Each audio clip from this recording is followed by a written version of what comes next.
নমস্কার বন্ধুরা, আজকে চলে এসেছি সোয়াবিনের রেসিপি নিয়ে। এই রেসিপিটা একদমই জটিল নয়, খুব সহজেই হয়ে যায়। নিরামিষ দিনিতে খুবই ভালো লাগবে খেতে। সোয়াবিনটা প্রেসার কুকারে সিদ্ধ করে নিচ্ছি।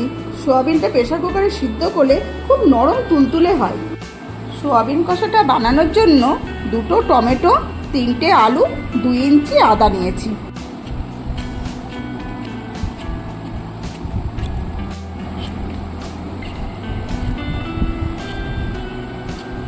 আলু ছোট আলু যেহেতু, আলুটা ছুলে আমি 4 টুকরো করে নেব। আলু টমেটো কাটা হয়ে গেছে, আদারও খোসা ছাড়িয়ে নিয়েছি, আদারও পেস্ট করে নেব। আপনারা নিশ্চয়ই শুনতে পাচ্ছেন প্রেসার কুকারে সিটি পড়ছে। সোয়াবিনগুলো সিদ্ধ হয়ে গেছে, এবার নামিয়ে নেব। দেখুন সোয়াবিনটা কত সুন্দর সেদ্ধ হয়েছে, খুব নরম হয়েছে। দেখুন আদা পেস্ট করা হয়ে গেছে, টমেটো পেস্ট করা হয়ে গেছে।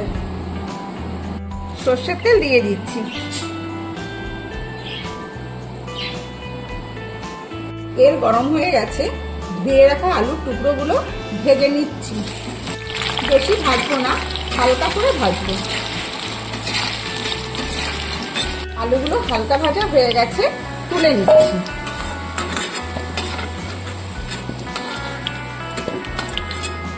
আলু ভাজা তেলের মধ্যে আমি ফোড়ন দিয়ে দেবো। একটা শুকনো লঙ্কা, 2টো এলাচ আর লবঙ্গ দিচ্ছি। লবঙ্গগুলো ফুলগুলো ফাটিয়ে দিয়েছি যাতে তেলটা ছুটে গায়ে না লাগে। 2টো দারচিনির টুকরো আর একটা বড় তেজপাতা 2 টুকরো করে নিয়েছি। এটা আমার ছাদ বাগানের তেজপাতা, কাঁচা অবস্থা দেখে বুঝতে পারছেন নিশ্চয়ই।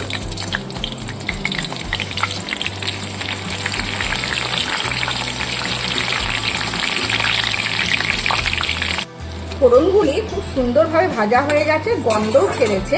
এবার আমি সোয়াবিনটা দিয়ে দিলাম।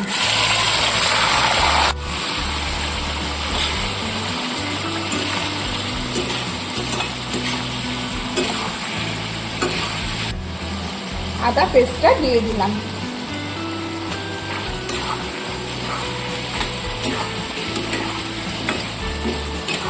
এবার ভাজা আলু টুকরোগুলো দিয়ে দিচ্ছি। টমেটো পেস্ট করাটা দিয়ে দিলাম।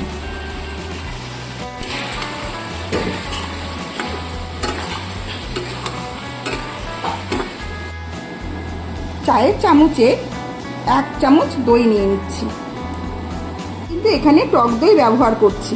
দইয়ের মধ্যে দিয়ে দিচ্ছি সামান্য লঙ্কার গুঁড়ো, একটু হলুদ গুঁড়ো,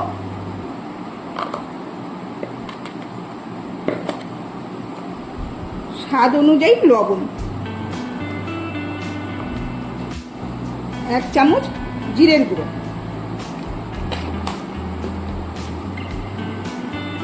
এটাকে ভালো করে ফেটিয়ে নিচ্ছি।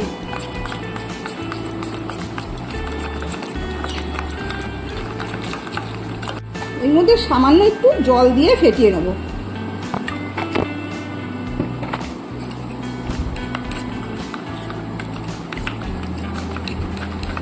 তৈরি করা পেস্টটা কড়াইতে ঢেলে দিচ্ছি।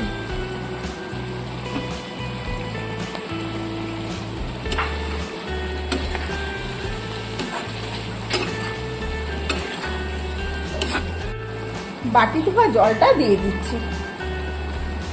স্বাদের জন্য একটু আখের গুড় দিয়ে দিলাম।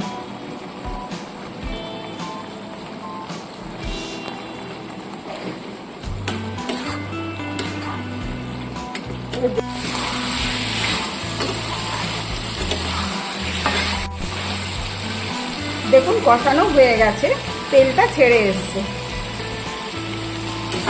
এবার সামান্য একটু জল দিয়ে দিচ্ছি।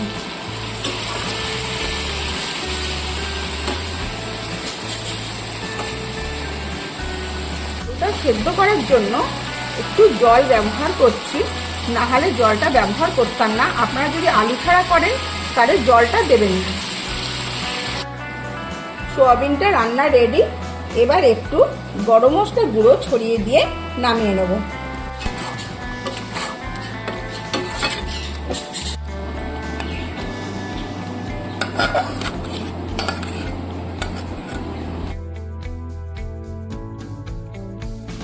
এই সয়াবিন কষাটা রুটি ভাত সবার সাথেই ভালো লাগবে।